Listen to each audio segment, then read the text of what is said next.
Todd, nice to be here with you. And now it's time for the tale of the tape. And yes, he is the greatest, Muhammad Ali. 6'3" tall, the best to ever do it. And up against him, it's Larry Holmes. 6'3" tall, weighed in at 226 pounds, and has an 81-inch reach. There is no joke about this. Someone is going to get hurt, the other is going to get embarrassed. Let's make sure they measure up well.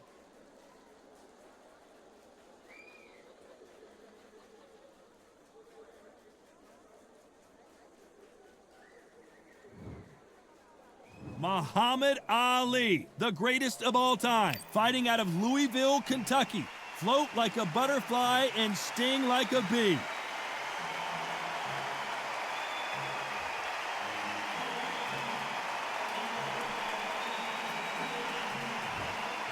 And here comes...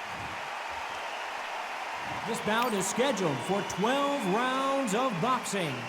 In the red corner, here is the Olympic gold medalist and legend of boxing, the only three-time lineal heavyweight champion of the world. He floats like a butterfly and stings like a bee, the one and only, the greatest, Muhammad Ali. Fighting out of the blue corner from Easton, Pennsylvania, here is one of boxing's all-time greats, the heavyweight champion of the world, known as the Easton Assassin, introducing Larry Holmes. What a pleasure to be in this unique environment. Every seat has been taken for tonight's match. Todd, all I can say, heaven on earth, heaven on earth. No doubt about it, this was the hottest ticket in town by a country mile. Every seat has been sold.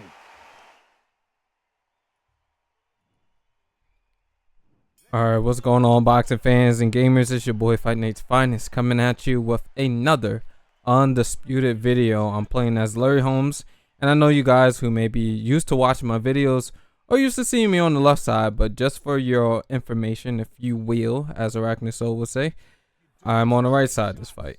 So, one thing I also want to get out of the way too is, first of all, for yesterday's upload, I really did enjoy reading the comments and seeing all you guys giving your opinions on the Fight Night video, and I would like to see the same thing here in this video because I love hearing from you guys. So, if you will, please leave a comment, as I am very interested to know your opinion about not only this game but also the fight and just anything that you might hear in the video.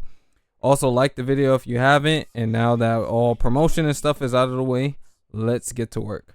Now, here's the thing about fighting Muhammad Ali players, right? You know, obviously both of these fighters are meta, with a lot of people also using Larry Holmes. The other meta fighters would be Deontay Wilder, Tyson Fury, and of course Muhammad Ali himself. So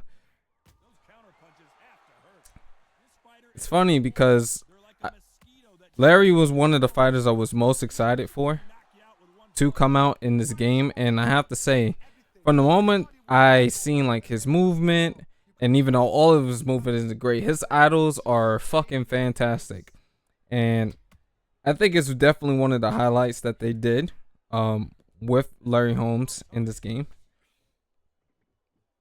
But it's also kind of like interesting to see this guy's throwing like a lot of forward moving punches. Ooh, come here, yeah, run to the corner,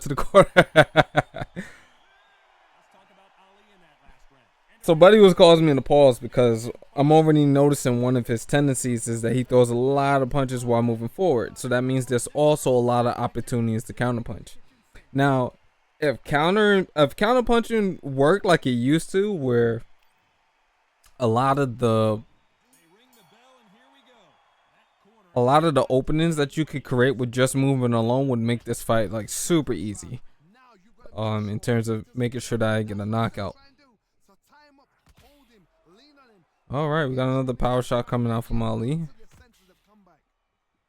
Use the jab with the back step straight. And the counter jab up top.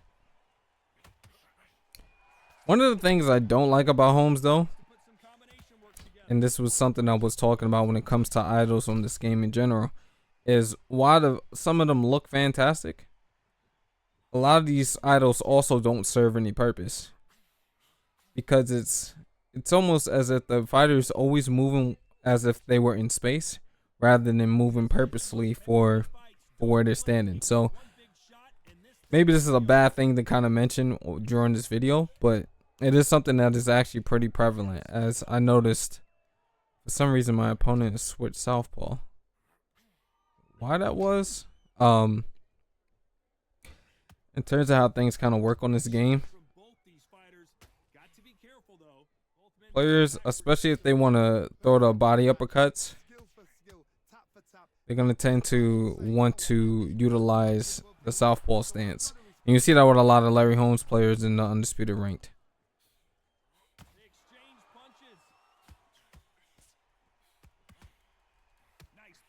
That had a counter opportunity there.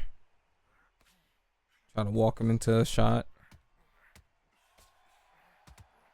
Okay, I'm going to sit down in the pocket here, but I need to let my stamina recover first. Because Larry's not going to be up on his toes as severely, obviously, if he's sitting in the pocket. And he did have times where he utilized the Ali footwork, right? Which I guess we can even call it the Ray Rob footwork, because technically he got it from him, right? But let's say the Ali footwork for the sake of simplicity, right? But especially in fights where he wanted to sit down on his punches, his footwork pattern was completely different. And why I get that they're trying to implement the fact that he did use that, he should have a whole different movement pattern from when he's flat-footed, because he necessarily does not always bounce up and down on his toes. And if you think about it, if you're in the pocket, you're not going to be up on your toes. So while the idols do look good, they don't always serve a purpose. But I'm seeing a guy with very weak defense, so yeah, I can try to just box the entire time. And part of that is my problem with this game, is I do just be wanting to get dudes out of here.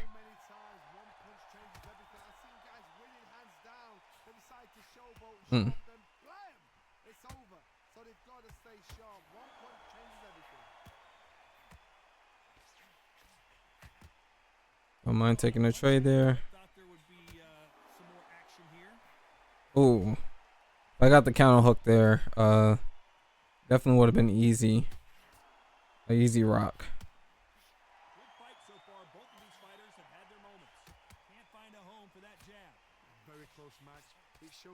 I'm just gonna keep throwing.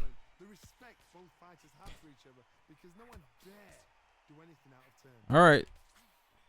Like, when I see him throwing those directional punches, but it's like he's not stopping. Okay, that's the way I need to circle. So I know for a fact I can get some type of a counter hit. I just need to know which one.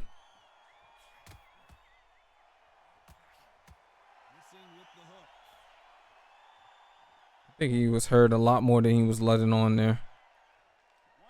Should be cutting off the ring. Another right hand connects. Jab followed by the uppercut.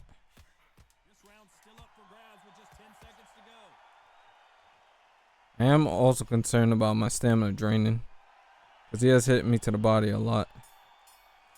Alright, so I'm not gonna lie, but just for uploading purposes, I wanted to make this fight a lot more simpler by trying to get the quick knockout. But my opponent seems like he has a understanding of what it is he needs to do. So let's switch the strategy up and start boxing instead. So we're up 29-28. Interesting that they gave him the second. But let's see what our opponent does here.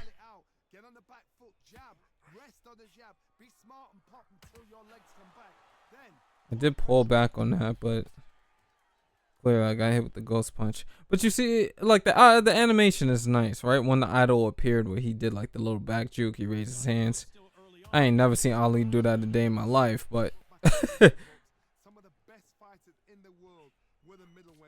I should have threw the right hook. get the hands back up here.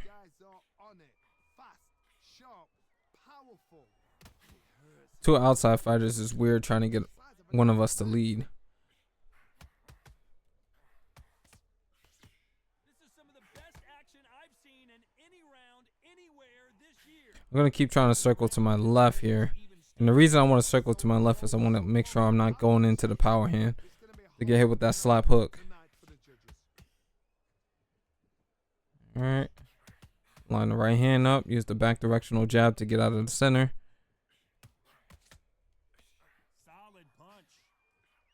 I wonder if that actually connected. The way the punches are winging right now, it's very hard to tell if he's landing or if he isn't. Did that connect?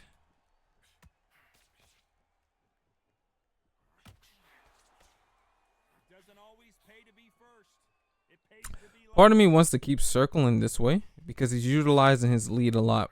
Rather, the conventional thing would be to circle away from the power hand, but when he throws the directional hook to the body, by just moving to the right, I can make sure that I'm not tagged with the punch as he tried to come in with another lunging forward shot. I don't know. I'm still trying to put together how I want to play my offense. So if my commentary sounds all over the place, it's because my mind is all over the place right now. Conventional wisdom is to circle into the lead hand, but he's not really throwing the lead hand. So this is where we take situational awareness and break the conventional rule. Also, I'm wondering, do I want to try to break the body down? I can do that also. That is also an option. I'm going to keep circling this way. I gotta be careful too because I keep seeing my head icon pop up.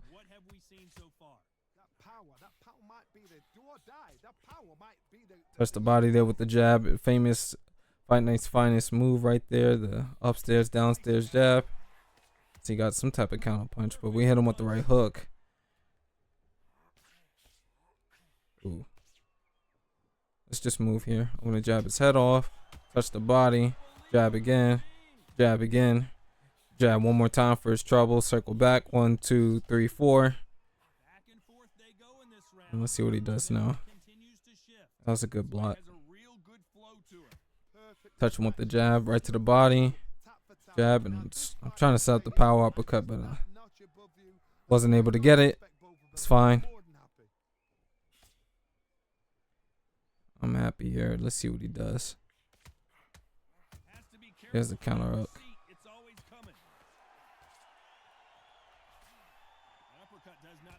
There it is. I got real quiet because I'm like, I don't know why I didn't talk about it, but I'm like, The Rock is definitely right there. And then just slowly back him into the corner.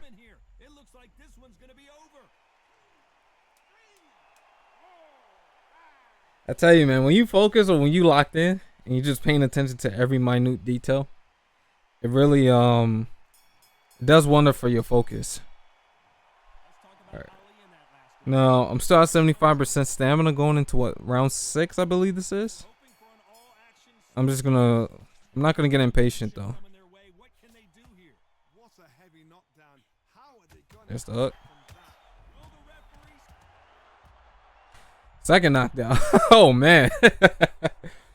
He threw his hands up like he was getting baptized. All right now. So when that counter hook comes out, it's a thing where you really do have to be careful.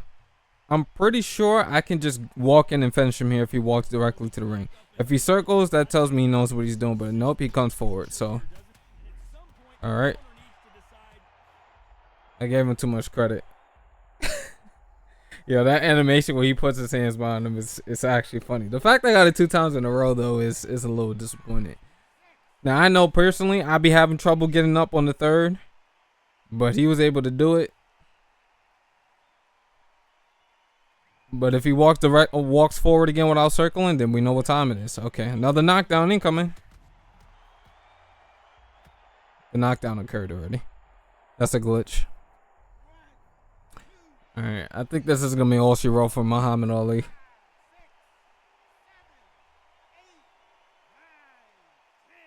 All right. A little bit of a weird, like, kind of confusing fight, because I felt like at some point I was just playing rather than really working through every single type of progression. But this game is kind of like that, because as technical as I like to be on this game or in any boxing game that I play, the meta is kind of like random as fuck. Like the damage makes the game random, and it's not, you don't always have to have the greatest thought process in order to get stuff done. But that was the video for today, guys.